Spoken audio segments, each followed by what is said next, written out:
Now we're going to give an example of what to do if you get a case on the phone and they don't want to fill out the online survey, but would prefer to be interviewed over the phone instead. So again, here we are at our call list. We know Colonel Mustard is assigned to us. He lives in Spokane County, and Colonel Mustard is a Giardia case. So we are in the Giardia project. We're going to go to our cover sheet, and we are going to document our call attempt here.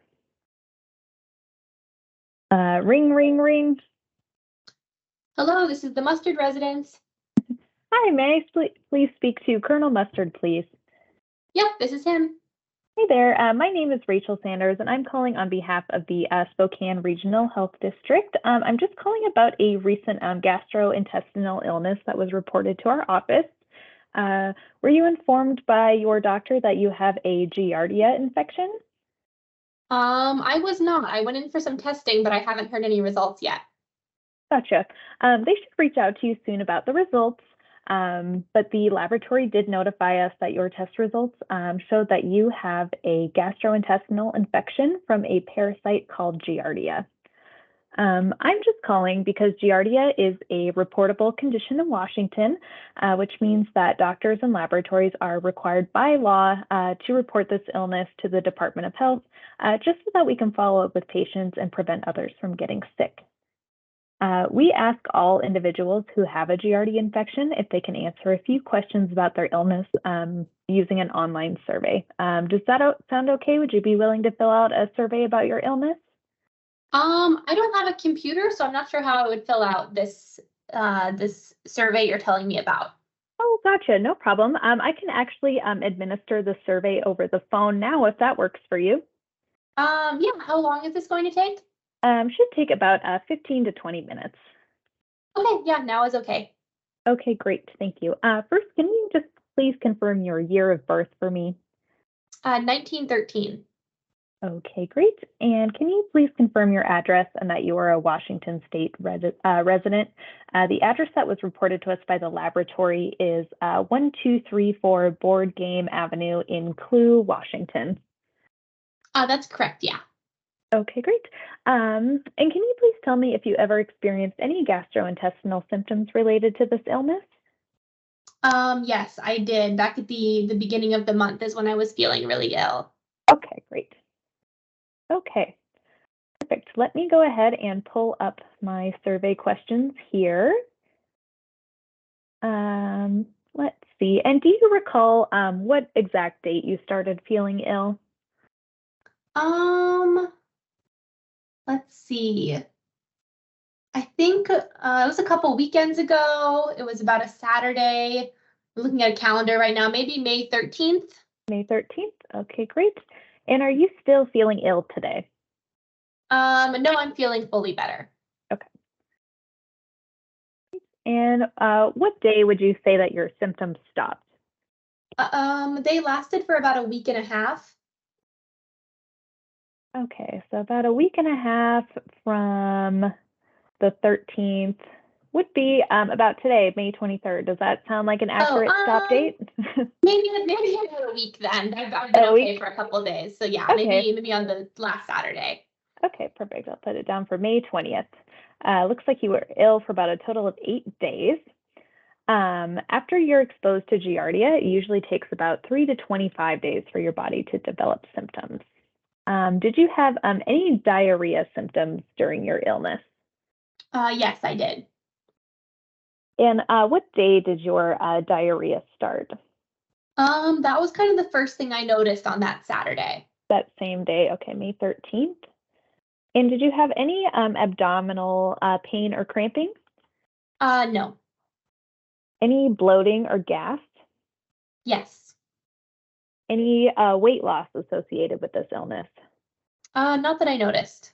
Okay. And any pale, greasy, or odorous stool? No. Okay. Did you take any anti-parasitic medication for your Giardia illness? No, I haven't heard back from my doctor yet, so I haven't really been taking anything. Okay.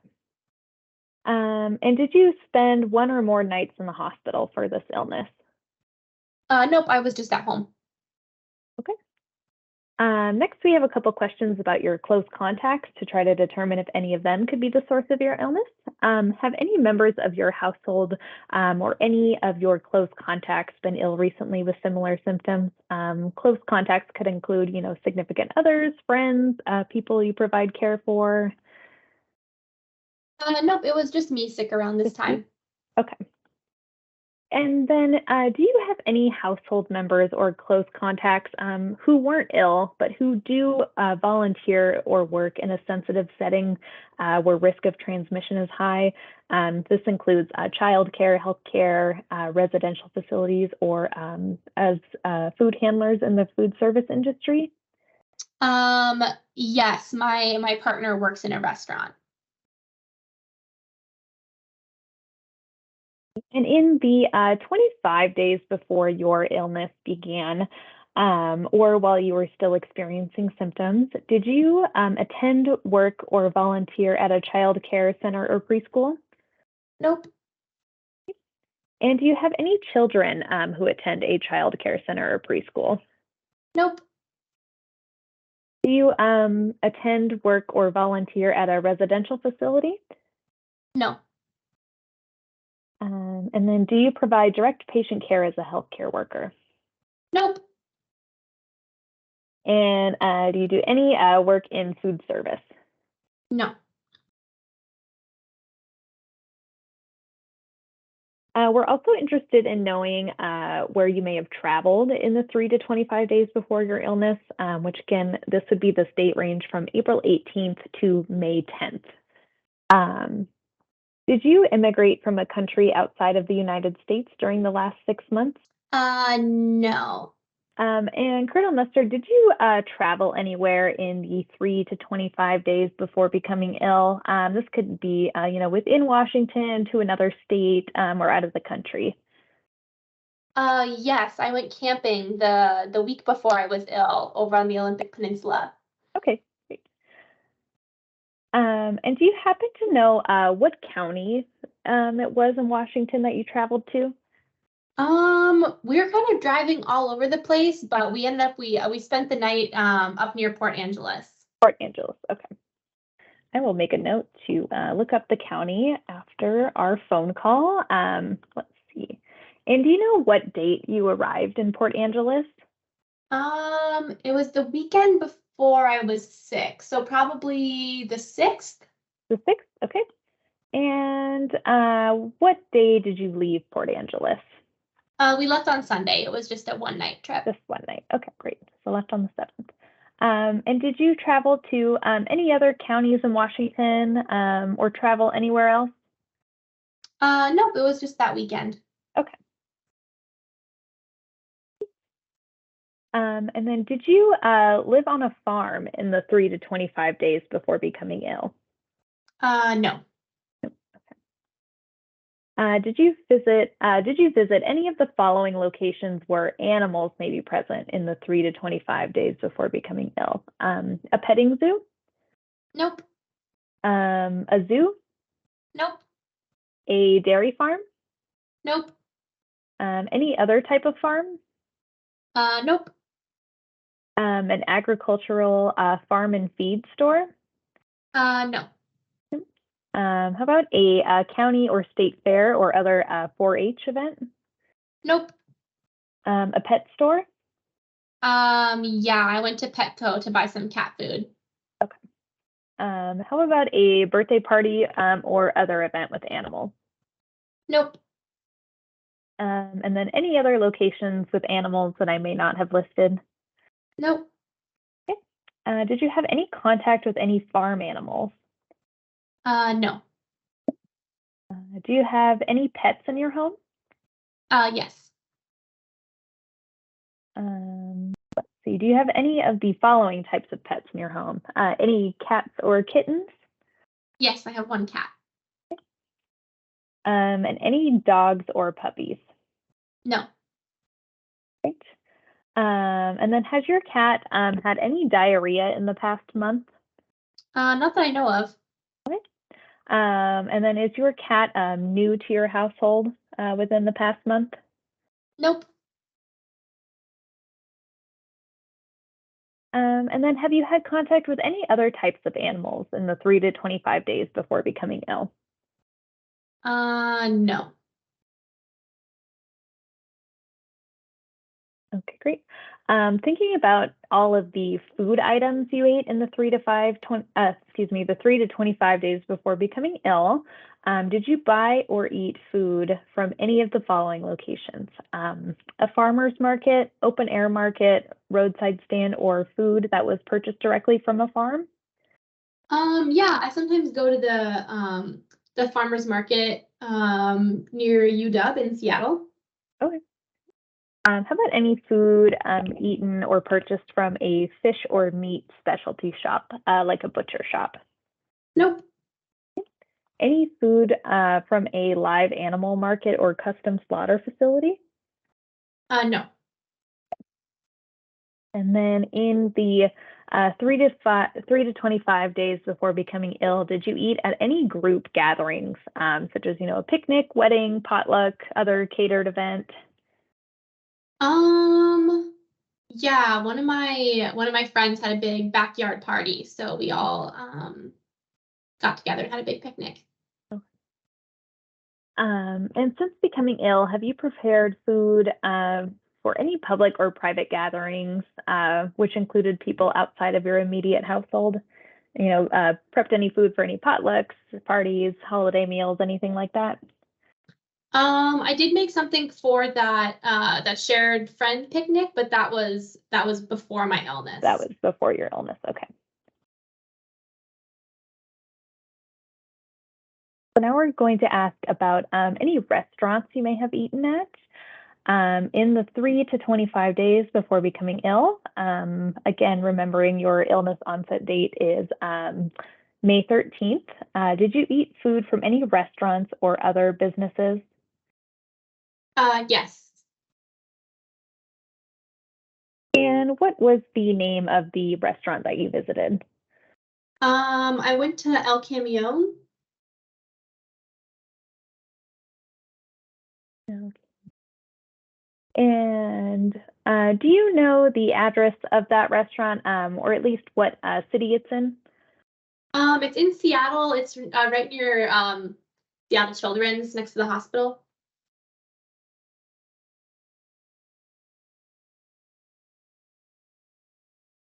Okay. And did you visit any other restaurants during that time? Yeah, I just went out for brunch a couple days before my illness. And what was the name of the brunch restaurant? That was called Eureka, and that's in University Village, also in Seattle.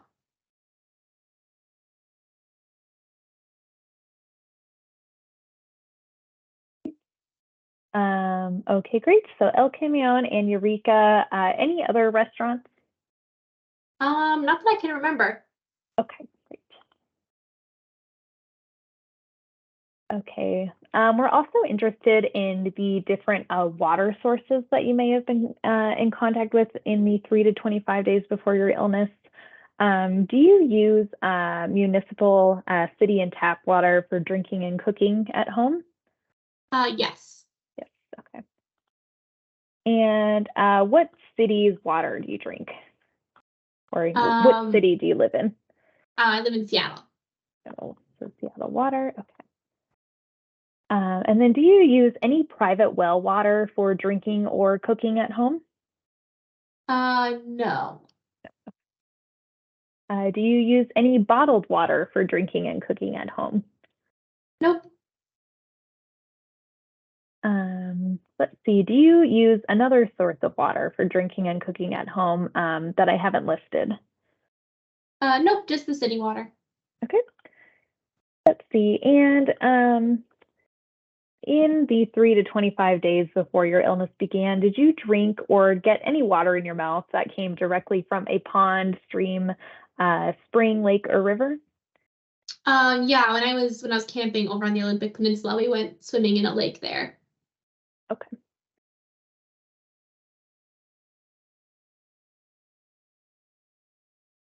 Okay.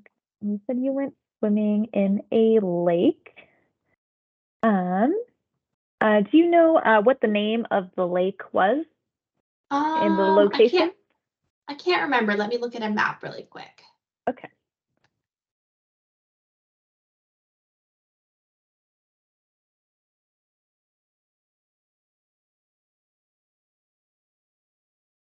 Let's see. We went swimming in Lake Quinault over on the Olympic Peninsula.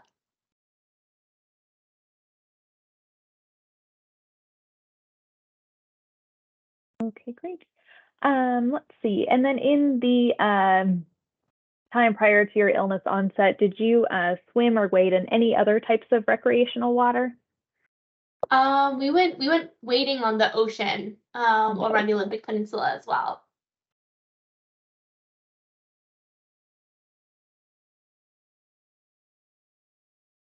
Okay. In the Olympic Peninsula.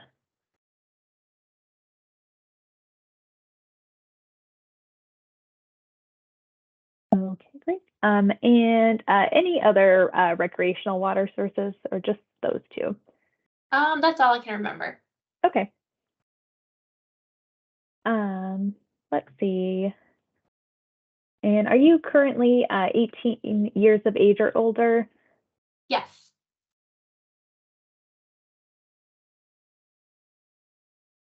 Okay. So Giardia can be spread through sexual contact. So we ask cases who are of 18 years of age or older about their sexual contact experiences. So thinking about the time you got sick between April 18th and May 10th, did you have any type of sexual contact with others? No. And then finally, we would just like to ask you a few demographic questions. All of your answers to these will be kept confidential and won't be used outside of public health. Do you consider yourself to be Hispanic, Latino, or Latinx? No. And what is your race? White. Are you currently employed? Yes. And what is your occupation? I'm Colonel Mustard. I am a colonel. Of course. And what kind of business or industry do you work in? Military. Okay, great. And is there any additional information you wish to provide us with about your illness that you think is important? I don't think so. Will you let me know what made me sick? Can you guys figure that out? If we do identify that you're part of, a cluster, we may reach back out to you to get some more information. Yes. Okay. I believe that is the end of our survey. Do you have any questions for me while I have you on the phone? I don't think so. Okay, great. Well, thank you so much for taking the time to go through all these questions with me. We really appreciate it, and are hoping we can use the answers you give to prevent other people from getting sick. Okay, thank you. Okay, great. Thank you. Have a nice day. You too. Bye-bye. Click. Okay, so after you hang up the phone with the case, the survey should be almost completed out. You can mark the form status as complete, click Save and Exit Form, and that should take you back to the record status dashboard. Back to our call list, we can see the green dot is now filled out for our Giardia case survey. So since the case has been interviewed over the phone, you want to go back in and update the case status on our cover sheet. We've already selected that the case wanted a phone interview. I'm going to make a note of what time the call stopped. So we were on the phone with the case for a total of 24 minutes. I'm going to come down here and select that the case wanted a phone interview. And since we're not sending out the survey link to this case, we can leave the rest of this information blank. Everything has been filled out on the case survey, so I'm going to go ahead and update the case status for this to phone interviewed. I'm going to close out the date here and click yes to close out the case. And we'll save and exit. That will update Colonel Mustard. And if we come back to the record status dashboard, we'll see he's no longer on the call list and is now in the closed cases complete dashboard. And that's all you need to do when you are interviewing a case over the phone instead.